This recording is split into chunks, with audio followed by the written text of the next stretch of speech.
सरस्वती जी और उनकी बहू रश्मि के बीच एक दिन बहस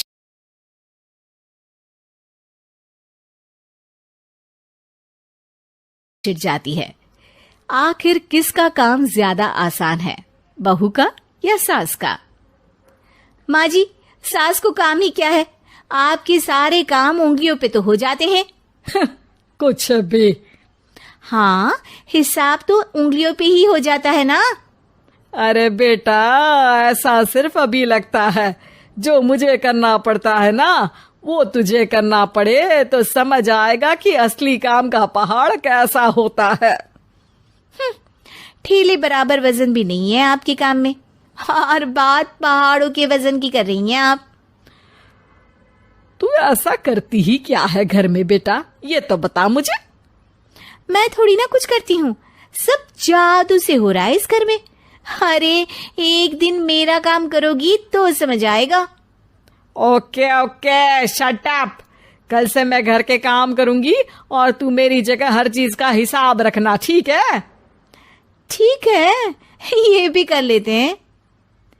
ये सास बहू की डील के बारे में रश्मि के पति अमन को नहीं पता था, और ना ही अमन के पिताजी सुरेश जी को। पर गेहूं के साथ साथ जैसे घुन भी पिस जाता है, ये दोनों भी पीसने वाले थे। सुबह अमन उठकर रेडी होता है ऑफिस जाने के लिए, तो पता है उसके कपड़े नहीं निकले हुए हैं। अरे रश्मि, तुमने मेरे कपड़े नहीं निकाले? अपनी माँ से पूछो ना, उन्हीं का काम है ये। अमन अपनी माँ के पास जाता है। अब मेरे कपड़े आज आप देने वाले हो क्या माँ? हाँ, देना तो मुझे ही चाहिए, पर तेरी बहू ने कपड़े धोने ही नहीं डाले, तो कोई भी धुला हुआ कपड़ा नहीं है बेटा। हैं? ऐसा क्यों? कपड़े तो धोने आप ही देते हो ना माँ? अरे बहू ने तुझे बताया नहीं, अब हम अदल बदल गए हैं। मैं अब बहू और तेरी बीवी सास। अमन परेशान हो गया। वो बिना इस्त्री के कपड़े पहनकर ऑफिस चला गया। सरस्वती जी अपने घुटने के दर्द के कारण झुककर घर साफ नहीं कर पा रही थी, और ना ही खाना बनाना याद रख पाई। उधर रश्मि पहले ही दिन घर की चाबी घुमा चुकी थी और 300 रुपए का हिसाब अलग नहीं मिल रहा था। पर दोनों का ही घमंड कैलाश पर्वत से भी बड़ा था, और दोनों ही खेमे एक दूसरे की बात मानने को बिल्कुल तैयार नहीं थे। शाम को जब सुरेश जी और अमन खाना खाने बैठते हैं, तो सरस्वती जी उनके सामने गाजर और पपीते लाकर रख देती हैं। अरे माँ, ये क्या है? ख्याली पुलाव के साथ सलाद।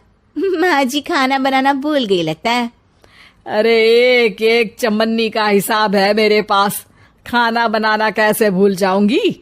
ये तो मैंने पढ़ा था कि फल फ्रूट खाने से सेहत अच्छी रहती है, इसीलिए ये ले, एक फल खा ले। रात को सुरेश जी और अमन अपनी मीटिंग बिठाते हैं अकेले में। बाबूजी, इनकी लड़ाई के कारण ना हमें ठीक से खाना मिल रहा है, उल्टा घर के सारे काम रुक गए हैं।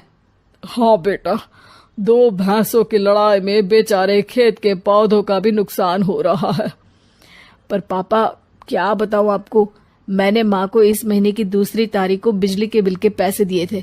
आज बिल भरने के लिए मांगने गया तो पता चला कि रश्मि उन पैसों से गैस सिलेंडर ले आई। अच्छा, तो सिलेंडर के पैसों का क्या हुआ? अब सिलेंडर के तो कोई पैसे नहीं थे बाबूजी, हमारे घर पर गैस की पाइपलाइन लगी है ना। बेटा, इन दोनों का कुछ करना पड़ेगा, नहीं तो अपने घमंड के चक्कर में पूरा घर बर्बाद कर डालेंगे ये दोनों। अमन और सुरेश जी काफी सोच विचार के बाद एक निष्कर्ष पर पहुंचते हैं। रात ही को दोनों अपनी पत्नियों की अलमारी से नई साड़ी निकालते हैं, और सुबह जब रश्मि और सरस्वती जी उठते हैं तो देखते हैं कि दोनों पति साड़ी पहनकर चढ़ाव पर सब्जियां काट रहे हैं। अरे ये सब क्या हो रहा है? क्या हो रहा है मतलब? आप दोनों अदल बदल हो सकते हो तो हम क्यों नहीं? अरे क्या मतलब? नहीं नहीं, मेरी भी बचपन से किसी की बहू बनने की इच्छा थी, तो आज से सरस्वती तुम बड़ी बहू, मैं मिडल बहू और अमन छोटी बहू। अरे लेकिन सब घर पर बैठ जाएंगे तो कमाएगा कौन? ये घर कैसे चलेगा? अब वो तो भैया या बाकी लोग जाने, अब हमने भी अदल बदल कर ही लिया है तो कुछ नहीं हो सकता। रश्मि और सरस्वती जी को समझ में आ जाता है कि उन दोनों की आपस की डील की वजह से इन दोनों को बहुत तकलीफ हो रही है और उनके ईगो ने दूसरों को कितनी यातनाएं दी है। अब असल में माँ जी आप सही थी, सास बनना बहुत मुश्किल है। अरे हाँ बेटा, और तू भी, मुझसे तो नहीं हो पाया सब घर के काम, वापस बदल ले क्या? हाँ हाँ बिल्कुल माँ जी, और अब आप दोनों भी बदल लीजिए, कोई आ गया तो आप दोनों को देखकर क्या सोचेगा।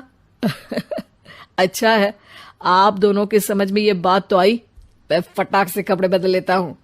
अरे रुक जा बेटा, एक फोटो ले लेती हूँ तेरी, मेरी बेटी होती तो तेरे जैसी ही दिखती साड़ी में। और मेरा फोटो नहीं लोगी?